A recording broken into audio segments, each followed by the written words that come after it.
إذ أوى الفتية إلى الكهف فقالوا ربنا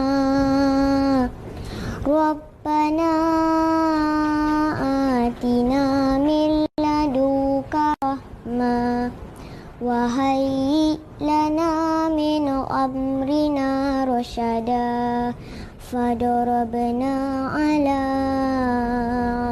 آذانهم في الكهف سنين عددا ثم بعثناهم لنعلم أي الحزبين أحصى لما لبثوا أمدا. Hei, Saifah Rosmila ni. Dah lah comel. Paling gaji pula tu. Susah.